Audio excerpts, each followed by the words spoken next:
Cek. Halo Sobat Nime, kita gas lagi dah Shenlang. Dan seperti biasa, yang mau bantuin bayar cicilan laptop bisa banget baca di deskripsi. Dan yang lainnya juga tolong dibantu like dan juga komen aja untuk Shenlang. Yuk kita gaskan dulu dah Shenlangnya. Dan ini masih translate Cina, dan jika salah-salah translate, tolong dimaklumi aja. Oke, yuk langsung aja kita gas ke mereview sedikit dari part sebelumnya. Saat ini kabar dari Shenlang yang telah tertangkap tentunya telah sampai ke Putri Ningyan, hingga membuat Putri Ningyan kini dia mengumpulkan pasukannya untuk dapat membobol penjara dan mencoba untuk dapat menyelamatkan Shenlang. Dan ternyata bukan cuma Putri Ningyan aja yang mencoba untuk dapat menyelamatkan Shenlang, tapi ternyata saat ini di kediaman dari Permaisuri Su, saat ini dia mendapatkan sebuah kunjungan dari Pangeran Kelima. Dan saat ini Pangeran Kelima dia pun berlutut mencoba untuk dapat meminta bantuan dari Permaisuri Su untuk dapat menyelamatkan Shenlang. Tapi sayangnya di sini Permaisuri dia pun enggan untuk dapat melakukannya. Bahkan dia juga mengatakan kalau nggak ada hubungannya dirinya dengan Shenlang, jadi dia tidak akan melakukannya. Walaupun saat ini Pangeran Kelima terus berlutut di hadapan dari Permaisuri Su. Tapi karena memang Pangeran Kelima memohon dan juga terus memaksa, membuat Permaisuri dia pun kesal dan dia meminta kepada para penjaga untuk mengusir Pangeran Kelima. Dan ternyata Pangeran Kelima dilempar. Waduh, Pangeran dilempar layaknya seperti orang biasa, yang membuat Pangeran Kelima tentunya dia benar-benar kesal. Dan di sini untuk Pangeran Kelima ternyata dia tidak habis akal. Setelah dia pergi dari kediaman Permaisuri Su, dia pun pergi menuju tempat di mana selir kesayangan dari pangeran, yaitu putri ini. Dan di sini Pangeran Kelima lagi-lagi dia pun mencoba untuk dapat meminta bantuan dari selir ini untuk membebaskan Shenlang. Tapi sayangnya di sini wanita ini dia mengatakan kalau dia nggak bisa melakukannya, dimana dia mengatakan kalau dia hanyalah seorang selir, dan aturan memberitahukan kalau seorang selir tidak diizinkan untuk ikut-ikutan di dalam urusan masalah perpolitikan, ucap dari selir ini. Yang tentunya hal itu membuat Pangeran Kelima dia benar-benar kesal dan murka. Tapi dia juga tahu kalau dia gak bisa ngapa-ngapain, hingga membuat dirinya benar-benar frustasi. Sedangkan di sisi lainnya untuk Shenlang saat ini dia ada di dalam ruang tempat di mana informasi harusnya dapat diungkapkan. Dan di sini Shenlang bersama dengan salah satu penyidik yang berasal dari penjara Heishi. Dan di sini orang tengil ini dia pun ingin sekali mendapatkan informasi dari Shenlang, walaupun memang ada sebuah dendam pribadi bagi dirinya untuk mendapatkan semua informasi yang dimiliki oleh Shenlang. Dan dia juga mengatakan, Shenlang, apakah kau tahu berapa banyak metode yang dapat kami gunakan untuk menggali informasi dari dirimu? Ucap dari si tengil ini yang mencoba untuk dapat menakut-nakuti Shenlang. Dan dia juga mengatakan kepada Shenlang sebaiknya Shenlang mengungkapkan semua informasi yang ada bersama dengan dirinya, termasuk cara dari Shenlang menggunakan tangan dari Kaisar menjebak Hakim Li Wenzheng dan juga yang lainnya, serta membawa-bawa nama pangeran. Dan itu membuat si tengil ini mencoba untuk meminta semua informasi dari Shenlang. Tapi karena memang saat ini Shenlang dia enggan untuk dapat berbicara, membuat si tengil ini dia meminta kepada bawahannya untuk segera menyiapkan satu alat lainnya, yaitu pengecap. Dan dengan benda inilah dia yakin Shenlang pasti akan mau bicara. Dan dia berencana untuk dapat membuat tanda di wajah dari Shenlang. Tapi untuk Shenlang dia pun enggan untuk dapat melakukannya.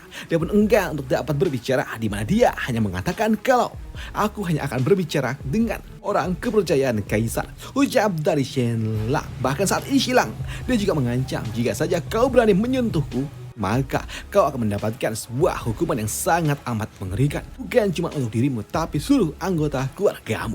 Mereka semua dapat dipastikan akan berakhir, ucap dari Shenlang. Termasuk kakak perempuanmu, adik iparmu, ayahmu dan juga ibumu, serta istri dan juga adik laki-lakimu dan juga yang lainnya, ucap dari Shenlang. Yang tentunya hal itu membuat mereka pun tidak percaya dengan apa yang bisa dilakukan oleh Shenlang. Tapi untuk Shenlang dia pun tidak peduli, di mana dia mengatakan kau sentuh saja sehelai rambutku, maka seluruh anggota keluargamu akan benar-benar berakhir dan kau pun akan sama, ucap dari Shenlang. Dan benar saja di sisi lainnya, di sebuah kediaman rumah yang dimiliki oleh si tengil hijau tadi, ternyata terjadilah sambaran petir yang cukup kuat hingga membakar satu rumah dan seluruh orang yang ada di dalamnya semuanya hancur dan tidak tersisa termasuk orang yang ada di dalamnya.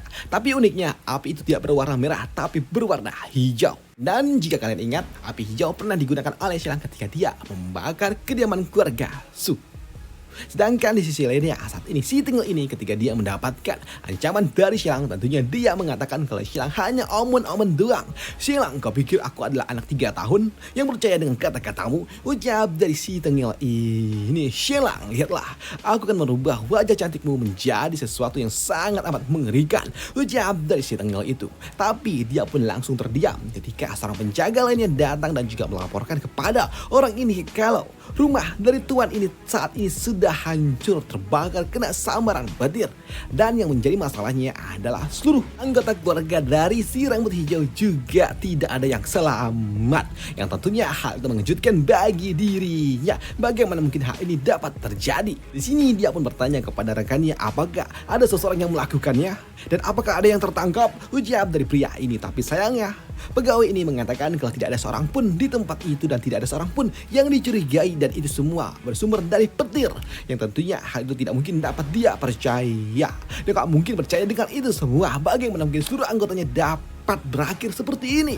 Ucap dari si Tengi itu, dan dia juga tahu ini semua pasti adalah ulah dari Xilang yang membuat Xilang mengatakan, oh, apa salahku? Aku di sini dan itu adalah ulah dari petir. Dan mungkin saja ini adalah hukuman dari langit. Ucap dari Xilang yang membuat pria hijau dia pun kesal dan dia melampiaskan amarahnya dengan cambuk yang ada bersama dengan dirinya, dan dia menghukum Xilang.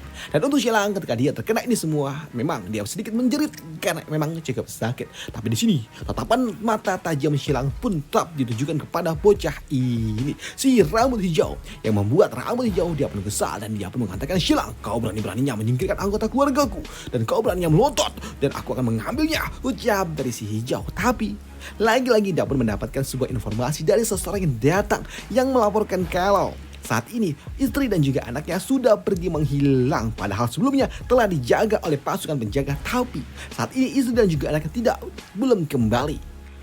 Mendengar hal itu tentunya mengejutkan lagi bagi si Tengil hijau ini. Bagaimana mungkin hal ini dapat terjadi? Tapi untuk Xilang dia pun mengatakan, lihat, aku ada di tempat ini bersama dengan dirimu.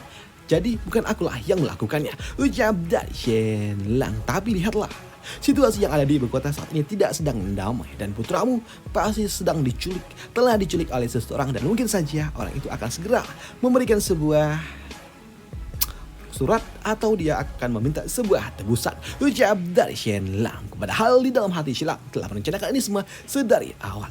Yang tentunya hal itu membuat bocah hijau dia pun bingung. Apalagi saat ini datang lagi seorang penjaga yang melaporkan kalau ada sebuah benda titipan yang dikirimkan oleh seseorang untuk si rambut hijau. Yang membuat pria ini ketika dia melihat isinya ternyata itu adalah sebuah surat dan juga sebuah lengan dari seseorang, yang tentunya hal itu mengejutkan bagi dirinya. Dan ketika dia melihat suratnya, ternyata itu benar adalah surat tebusan di mana dia meminta 100.000 koin emas sebagai biaya tebusan untuk putranya. Yang tentunya hal itu mengejutkan bagi dirinya, karena dia nggak mungkin memiliki uang hingga 100.000 koin emas, bahkan untuk pangeran saja tidak mungkin. Ucap dari si bocah hijau, dan itu dia pun tahu ini semua pasti ulah dari Xilang, dan dia mulai mengacungkan senjatanya ke arah Xilang. Tapi untuk Xilang, dia pun mengatakan, hei, di mana kau taruh benda ini? Ini sangat amat berbahaya dan mungkin saja benda ini bisa menyakiti anakmu. Ucap dari Xilang yang membuat pria hijau dia pun shock, kaget dengan apa yang diucapkan oleh Xilang. Dan di sini dia juga mengatakan kalau ini semua nggak ada hubungannya dengan keluarganya. Kenapa kau mengincarku? Ucap dari pria hijau. Tapi untuk Xilang dia pun mengatakan, oh, benarkah? Asal kau tahu, keluargamu sungguh sangat berbahaya. Seluruh anggota keluargamu telah melakukan sebuah kejahatan, dan menurut hukum dari kegasaran Yue harusnya mereka telah disingkirkan sedari awal. Tapi sayangnya, tidak. Tapi aku pikir ya mungkin saja ini adalah ulah dari bandit Kuto, yang mungkin saja dia menegakkan sebuah keadilan. Dan aku juga pernah mendengar orang ini selalu saja berkata, dan dia adalah orang yang sangat amat kejam dengan para pejabat dan juga para utusan yang jahat. Dan mungkin saja ini semua ulah dari dirinya. Ucap dari Xilang yang tentunya hal itu tidak mungkin dapat diterima oleh bocah hijau ini. Namun di sini Xilang pun mengatakan kalau sejatinya yang ingin menyingkirkannya adalah Sunan. Aku hanya punya masalah dengan Sunan, dan aku tidak ada hubungannya dengan tempatmu bekerja. Aku tidak ada hubungannya dengan penjara Heishi. Dan aku juga tidak punya sebuah masalah dengan keluarga Shue. Bahkan pimpinan penjara saja dia tidak mau mengizinkan aku masuk ke dalam penjaranya, karena memang dia tidak ingin digunakan oleh seseorang untuk dapat menyingkirkan diriku. Dan engkau hanya ingin melampiaskan amarah keluarga Shue kepada diriku. Padahal aku tidak memiliki masalah dengan mereka. Hanya saja, kau sepertinya terlalu ikut campur. Jadi, ini adalah sebuah bayaran karena kau terlalu ikut campur. Ucap dari Shenlang yang tentunya hal itu mengejutkan bagi pria hijau ini. Di mana dia mengatakan kalau dia hanyalah orang kecil. Jadi percuma saja Shenlang kau mengincar diriku. Nggak ada gunanya. Kalau kau punya nyali, kau hadapi Sunan. Kenapa kau malah menyerang diriku? Percuma saja kau menyerang diriku. Memang apa gunanya? Dan jika kau berani, kau serang Sunan. Ucap dari pria hijau itu. Sini pria hijau dia juga mengatakan kalau sejatinya jika dia tidak yang melakukannya, maka ada pihak lainnya yang akan melakukannya juga. Ucap dari pria hijau itu. Dan di sini dia pun tahu kalau ini sangat mengerikan, dan jika dia berani menyentuh Shenlang, maka anak dan juga istrinya akan menjadi korban yang selanjutnya. Jadi di sini dia pun memutuskan untuk menyerahkan Shenlang ke pengadilan saja. Dan benar saja kini Shenlang dia pun dibawa ke kuil Dali, tempat di mana pengadilan tertinggi berada. Dan di sini di dalam pengadilan langsung dipimpin oleh Hakim Wang Jinglun, dan dia adalah orang yang memang memiliki afiliasi juga dengan keluarga Su. Tapi tentunya di sini ada juga pihak lainnya lagi sebagai pengawas, yaitu Zhang Choi. Selain si Zhang Choi, juga ada si pria hijau tadi yang memang bertanggung jawab untuk mencari informasi dari Shenlang. Namun di dalam persidangan kali ini, di sini Shenlang dia tidak berlutut hingga membuat hakim dia pun kesal, dan dia meminta kepada Shenlang untuk segera berlutut karena memang Shenlang hanyalah orang biasa. Tapi di sini Zhang Choi dia mengatakan enggak, Shenlang tidak perlu berlutut karena dia saat ini gelarnya belum dicabut, hanya posisi jabatannya saja yang telah diambil oleh kaisar, tapi gelar individunya sebagai Juren masih ada. Jadi dia tidak perlu berlutut. Ucap dari Zhang Choi yang membuat hakim tua dia pun agak sedikit kesal. Tapi tetap ya sudah, mau bagaimanapun karena saat ini Zhang Choi ada di pihak dari Shenlang, mengatakan kalau Shenlang dia hanyalah seorang tersangka. Tanpa ada sebuah dekret dari kaisar, maka gelarnya tidak mungkin dapat dicabut dan dia tidak perlu untuk dapat berlutut. Ucap dari Zhang Choi yang membuat orang tua ini dia pun kesal dengan Zhang Choi. Kau terlalu berlebihan, Zhang Choi. Ucap dari pria tua ini di dalam hati. Namun di sini, hakim tua ini dia juga sadar betul kenapa Zhang Choi seperti ini. Mungkin saja itu semua terjadi karena Zhang Choi sebelumnya dia ditahan di kuil Dalil juga. Dan tentunya hal itu membuat Zhang Choi mungkin saja emosi karena Zhang Choi mendapatkan perlakuan yang tidak baik dari tempat ini juga sebelumnya ketika dia ditahan di tempat ini. Dan untuk hakim tua, baiklah. Dan dia pun akhirnya setuju dengan apa yang diucapkan oleh Zhang Choi kalau Shenlang tidak perlu berlutut. Dan di sini, hakim tua dia pun langsung menunjuk dan juga mengatakan kepada Shenlang setiap tuduhan yang telah dituduhkan kepada Shenlang. Apakah Shenlang mengakui itu semua? Dan dia juga meminta kepada Shenlang untuk mengakui semua masalah ini dan jangan bawa-bawa masalah ini kepada keluarga Jin. Ucap dari hakim tua itu. Setelah hakim selesai bicara, tiba-tiba aja datanglah seorang penjaga yang melaporkan kalau saat ini terdapat 3 anggota prajurit yang dimiliki oleh keluarga Jin yang telah pergi meninggalkan ibu kota, dan mereka juga telah ditangkap. Dan mereka juga menduga kalau sepertinya mereka mendapatkan sebuah misi untuk melaporkan tentang penangkapan dari Shenlang kepada patria keluarga Jin, yang membuat hakim tua dia pun meminta kepada orang-orang itu untuk segera dipanggil. Dan benar saja, tak lama setelahnya pasukan keluarga Jin mereka pun dihadirkan di dalam persidangan itu, yang membuat Shenlang pilih. Ngapain lagi? Bukankah aku telah katakan kepada Muncong untuk tidak membuat masalah? Aduh, kenapa dia gak bisa menahan diri? Ucap dari Shenlang.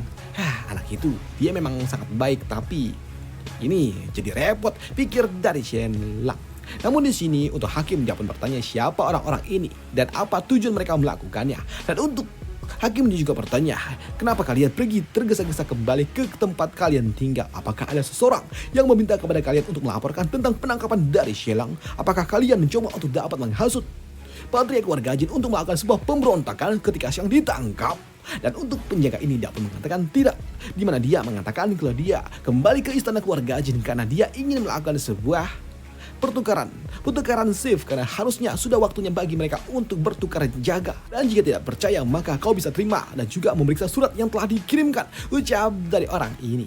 Dan ketika surat itu dihadirkan di sini, hakim tua dia pun membaca kalau ternyata memang ini hanyalah sebuah surat tentang pertukaran jaga yang dimiliki oleh para pasukan penjaga.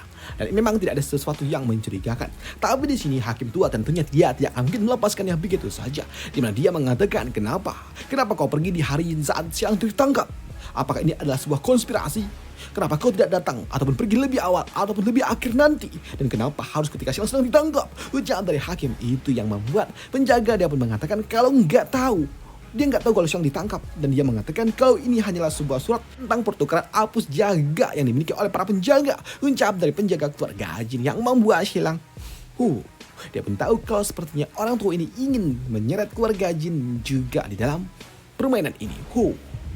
Baiklah, aku mengerti. Ucap dari Shenla. Tapi di sini untuk Hakim Tua, dia pun tahu kalau ini semua pasti adalah sebuah konspirasi. Jadi, dia pun meminta kepada pasukan interogasi untuk segera menghentikan orang-orang ini dan membuat orang-orang ini untuk berbicara. Dan ketika pasukan keamanan menangkap pasukan-pasukan keluarga Jin di sini Xiang, dia pun meminta kepada Hakim Tua untuk tidak repot-repot mencari informasi dari orang-orang ini. Dan aku hanya akan membicarakan semua dan aku akan mengatakan semua kejujuran ketika orang yang kepercayaan dari Kaisar datang untuk dapat menginterogasiku secara pribadi. Dan jika orang kepercayaan Kaisar yang datang, maka aku akan mengatakan semuanya dengan kejujuran tanpa sepatah kata pun kebohongan. Ucap dari Xiang yang tentunya itu tidak mungkin dapat diterima oleh Hakim Tua ini. Xiang, kualifikasi apa kau sampai meminta Kasim untuk datang menemui dirimu? Ucap dari orang tua ini. Tapi di sini untuk Zhang Choi, lagi-lagi dia pun mengatakan Xiang dia memiliki hak karena dia memiliki gelar juren. Kan ketika Hakim Tua mengatakan kalau Xiang sepertinya memang harus diinterogasi keras, di sini Zhang Choi lagi-lagi membantahnya yang membuat orang tua ini dia pun benar-benar kesal dan dia akan menulis ini semua kepada Kaisar. Dan juga mengatakan kepada Kaisar apakah Kaisar mengizinkannya. Dan untuk Zhang Choi, dia juga mengatakan kalau dia akan mengirimkan surat untuk Kaisar juga. Dan benar saja kini utusan yang dikirim dari pengadilan itu pun datang menemui Kaisar. Namun sebelum surat balasan dari Kaisar datang, di sini mereka pun berpikir apa yang harus mereka lakukan dengan Xiang. Tidak mungkin mereka melepaskan Xiang begitu saja. Tapi tiba-tiba aja datanglah seorang penjaga lainnya yang melaporkan kalau ada seseorang yang akan melakukan sebuah penyerangan kepada kuil ini untuk dapat membebaskan Shenla. Yang tentunya hal itu membuat Xiang kaget. Apa? Siapa? Ucap dari Xiang yang bingung. Kok tiba-tiba aja ada pasukan yang datang ingin membebaskan dirinya. Yang membuat Hakim Tua dia pun sungguh sangat senang. Karena ini semua bisa menjadi dalil untuk dapat menghukum Xiang lebih keras lagi. Dan di sini rambut hijau dia pun ingin tahu siapa yang berani melakukannya, dan itu adalah sebuah hukuman dan juga sebuah kejahatan keras yang tentunya akan mendapatkan hukuman yang sangat amat mengerikan. Tapi ternyata yang melakukannya bukanlah pasukan keluarga Jin, melainkan Putri Ningyan dan juga pasukannya, yang tentunya hal itu pun mengejutkan bagi Kasim Tua ini. Dan untuk Xiang, alamak, kenapa jadi riwet seperti ini? Ucap dari Xiang yang gak menyangka kalau ternyata Putri Ningyan datang untuk dapat menerobos penjara, untuk dapat membebaskan dirinya. Dan ini semua jadi tambah ribet ketika Putri Ningyan datang bawa pasukan. Dan apa yang akan terjadi selanjutnya akan kita bahas di part lanjutannya aja. Dan gua harus servis motor sekarang. Udah 2.500 kilo belum ganti oli. Waduh. Dan itu aja untuk part kali ini. Dan sampai jumpa di part lanjutannya. Gue ganti oli apa yang bagus ya coy? Kalau sebelumnya pakai Shell, cuman Shell itu mahal. Waduh, berapa kemarin gua? 60an. Buset, mahal banget. Pakai Honda gua Beat, pakai oli apa ya yang bagus? Sarannya tolong tulis aja di kolom komentar, siapa tahu ada saran. Waduh. Udah itu aja untuk part kali ini, sampai jumpa di part lanjutannya. Bye, thank you.